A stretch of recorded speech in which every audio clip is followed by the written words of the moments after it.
So he was basically axed from the lineup this week after The Sun alerted ITV that he had been arrested and questioned by police over a machete attack at a funeral. A sentence I never thought I'd say in regards to Love Island. So this is incredibly shocking. Now, it's important that I say that he wasn't charged and no further action was taken. But the fact remains he was only released from that with the NFA last month, which means that he would have been having all of these conversations with ITV and auditioning with all of this going on. And ITV had no idea.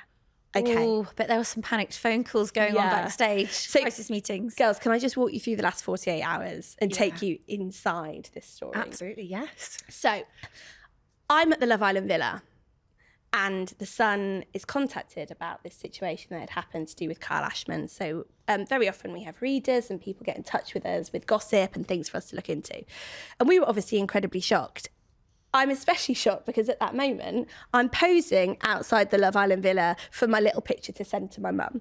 And then I'm on this walk around the villa with the executive producers who are talking about how this series is going to be the best ever because the cast are all amazing. They've got these great personalities and all of this is happening.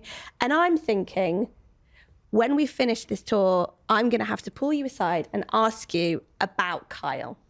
Because that's obviously what we need to do when we do these stories. We have to put them to people, get their side of the story. And of course, we want to hear what went on from all sides.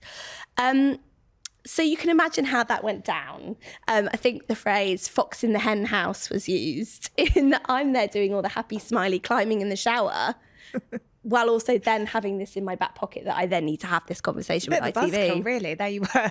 Yeah. Did they call you the fox? So it was a conversation that someone had with me later. Right. I won't tell you who.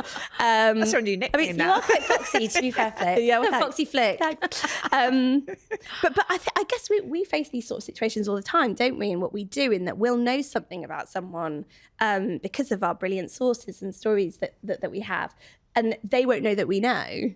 And it's I know, you know, we don't know that. But anyway, so we reached a point where ITV, of course, went to speak to Kyle and heard his side of the story and looked into the police statements, which we then had, the police confirming elements of what someone brought to us.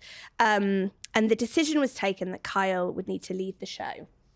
Now, this was partly because ITV felt that it was so serious that he needed to have the freedom to be able to talk about it himself.